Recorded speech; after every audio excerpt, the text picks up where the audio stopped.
Okay, so here we're going to have a look at how we refine the edge of objects that we're cutting out here. Okay, so basically I'm going to hide Stay Puft here. We're going to be working on the helicopter, and I'm just going to show you a few tips and tricks for masking out an object. Okay, now one thing I will do is I'm going to eventually have this on this background layer here, but what I'd like to do in order to be able to see what's going on is to have a layer behind my layer that really contrasts with it. Okay, so I've created a new layer here, and I'm going to go to Edit, Fill, and I'm going to fill this with a color. Okay, so I'm trying to look for a color that contrasts with the orange, the yellow, and these other colors that I'm using in here. So I'm going to pick a nice magenta color and click OK, and that's going to fill that background color. So we can turn this on and off to see how it composites with the foreground layer. But as we work on our mask, this is going to enable us to really see where the edges aren't working, or where we've got any kind of white halos around the edges of our image. Okay, so I'm going to clear the layer mask that I'm currently working with. Okay, so I'm just going to delete this. Okay, and then I'm going to make a new selection. So if we zoom in on our helicopter here, I'm going to zoom right in this time. Okay, really what we're looking to do now is to get a real nice kind of tight line around the edge of this helicopter. Okay, so we're going to use the magnetic lasso tool. Okay, and we're going to come around the edge of our helicopter here, and I can hold down the hand tool so I can keep moving around. Okay, and we have a nice contrast in most areas here between the foreground and the background. So the magnetic lasso tool is going to do a pretty good job of detecting where the edge is. Okay, you can see though it does not always work. And the areas where it normally would struggle would be where we're masking white on white. So in particular here around the rotor blade, you can see there's some areas of low contrast here, and we've got a little jump. Okay, so we'll come back and look at how we fix those. And we'll just speed up here as we continue to go around and finish up our selection. So remember that any mistakes you make, you can come back and adjust them later on. So don't worry about slipping across the line or making incorrect adjustments where the contrast isn't perfect. You can always come back in and edit that. Okay, so we've made our rough selection here. Okay, now before we add the layer mask, we're going to go in and just refine some of the edges. So I'm going to grab the polygonal lasso tool, and I'm going to zoom in here and just look at some of those areas which I need to fix. So when I'm doing this, I'm using the Shift and Alt modifier keys. So just to illustrate roughly, Shift here will add to my selection.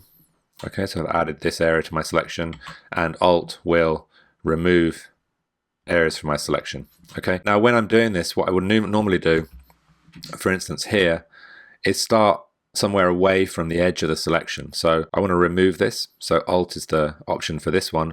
So I'm going to hold down Alt, but I'm going to click away from my selection so I can then jump to this corner here. Okay, so you want to have control, but you want to kind of build into the work you're actually doing. So I'm making the beginning and end away from my edge so that I can then move into it a little more fluidly.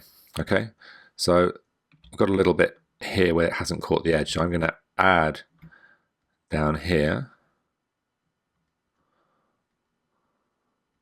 Okay, and then I'm going to remove just this little nick in the edge here.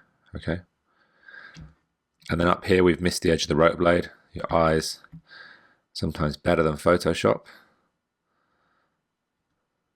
Okay, and I just draw around and then finish off away from that line. Okay, because I can be a bit more rough with my selection, and then double click to close off that one. I can see I've just missed a little bit of edge there, so I'll start away here and then come around there. Okay, and we can keep going around this to refine our selection, and then once we've done that, we'll add the layer mask using the refined selection.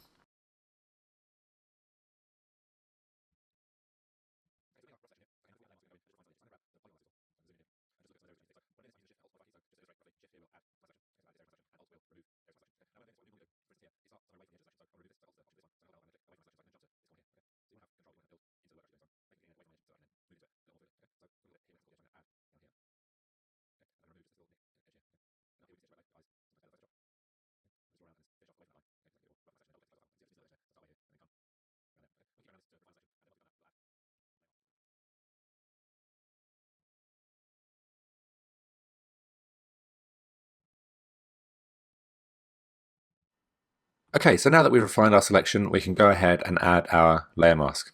Okay, and we can now zoom in once we've added the layer mask, and immediately you can see with the pink background, we've missed a big chunk there. So we'll just take a step back, and with the polygonal lasso tool, we'll just fix this last one here.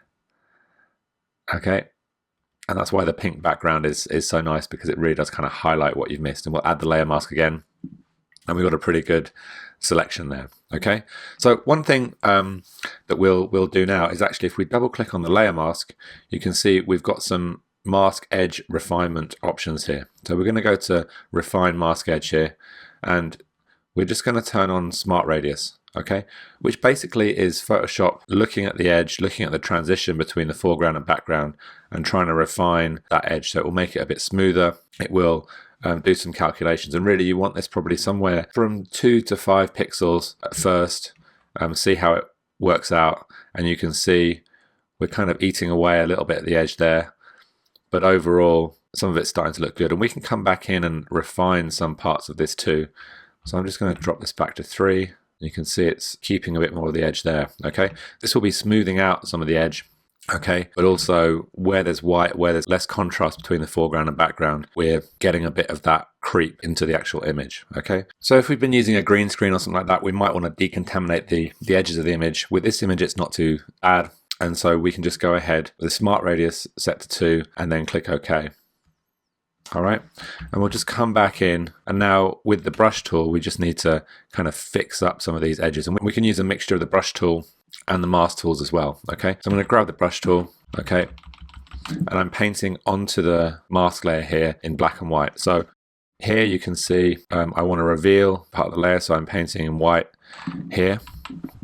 And I'm just going to harden up the edge of my brush here for this, okay, and jump up the opacity a bit. So you can see I'm just painting that edge back in. Okay, we'll do the same here. Just rotating my canvas by pressing the R key.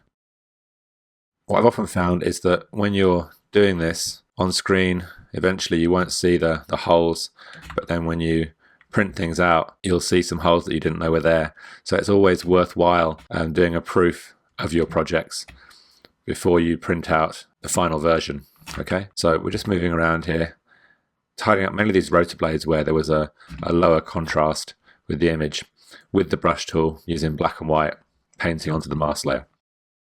So we'll go ahead and finish that up. Okay, and basically once you've done that, we have a pretty good composite onto our final image.